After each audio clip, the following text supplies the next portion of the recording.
thought we'd work on upward facing dog today. So upward facing dog is a back bend. It's born from, let's say, a Cobra Pose, which is something every baby does after it's born. It's on its tummy and it starts lifting the head, which is really heavy, starting to develop the muscles in the neck and the upper back. And it's a back bend in not only are you opening your chest, but you're getting a curve in your upper back and a curve in the back of the neck. So what I've noticed, we'll get into it in a moment, and we're going to use some props as well. What I've noticed very often in upward facing dog, people tend to lift the shoulders up, or people lift the head up so much that it constricts the breath. I like to imagine when I'm doing upward facing dog or cobra or cow pose, that there is like a tennis ball behind my neck right here. And so when I curve my head, I don't drop it like this, so you can hear my breath is constricted. You never want that, right? And so we're going to start on the hands and knees in a cow pose. We're going to use some visualization, and then we can use some props to add on. So you're on your hands and knees to begin. Pad your knees if you need to. Once you take your cow pose, this is one of my many visualizations. Play with it. I like to imagine that there's a tennis ball behind my neck. So if I drop my head too much, I'm going to drop the tennis ball. And if I lift my head too much, I'm going to crush it. So find the curve. And then I like to imagine that there's another tennis ball in between my shoulder blades. So there's a curve in the upper back. And so you kind of, or like a hammock in your upper back where you're really letting it go. You take a breath. And then to open up a little more before we get into upward dog, you can walk your hands forward, put your head on the floor, straighten your arms, and drop your chest towards the floor a little more. I have my, sort of on my hairline here. You can have your head in a position that's comfortable for you. And then I walk my hands back, and they're again pretty much under my shoulders. I'm going to take this a particular Cobra pose first. I like to point my feet.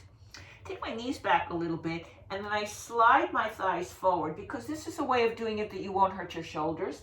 And I'm bending, bending my elbows and keeping that curve in my neck and my upper back. The more I bend my elbows, the more I curve my upper back. I take a breath, and I slowly bend my elbows. I work slowly. It's a little harder to work slowly. And when you hug in, you come all the way down. So this would be a baby cobra, right? You could put your head on the floor. Some of you might want to practice just lifting your head up and down without constricting your breath. So this would be a baby cobra. And then to take from baby cobra to upward dog, I would take my hands a little closer to my waist. I would try to hug my elbows towards each other, and then literally peel myself off the floor into upward dog. Okay, let's use some props. So I'm a big prop girl. So if you're doing yoga or you're following me on YouTube, I use the blocks a lot. And as I said in another post, YouTube post, the props are like a GPS, because they encourage you to go towards the pose.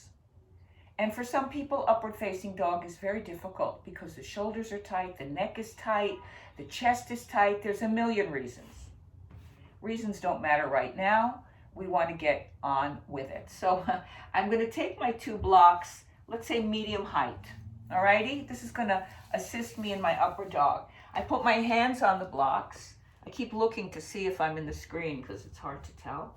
Since this is do-it-yourself time, of course. And then I take my chest forward in my, kind of like I was coming into the cobra earlier, right? But for my upward dog, I curl my knees in a little bit. My feet are wide, my knees are wide. I start to take the curve. I bend my elbows a little bit here.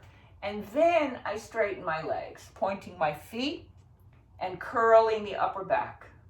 I don't throw my head up. No. I open up the upper back. I want to keep that tennis ball behind my head, behind my neck, in between the shoulder blades. Pelvic floor lifted. And then I come down again. Then you could try with your blocks a little lower. See how it feels. This is after you've done some warm-up, right? A bunch of cat-cows, staying in the cow pose and putting your head on the floor like we did earlier. Always have your knees pretty wide, your feet wide, your feet are pointed. I slide in. I said, you know what? I need to take my knees a little closer in again. And first I bend my elbows. Don't be in a rush to straighten your arms. Bend your elbows. Get more of a curve in your upper back. Roll your shoulders back. Put that tennis ball behind your neck. When you feel ready, then you can lift your knees up, point your feet, and curve. You can lift your head up, but don't just throw it. Take your knees down again. Come on to your hands and knees. Take a breath, and you can keep your hands on the blocks. Just take one downward facing dog to stretch yourself out. Feels really nice. Extending. Now, if you had that tennis ball behind your head and in between your shoulder blades, it would roll right off, right off. Then you come down slowly, and you practice, and practice, and you practice, because practice is fun, and it feels good, and it certainly is healthy for your spine. Good luck.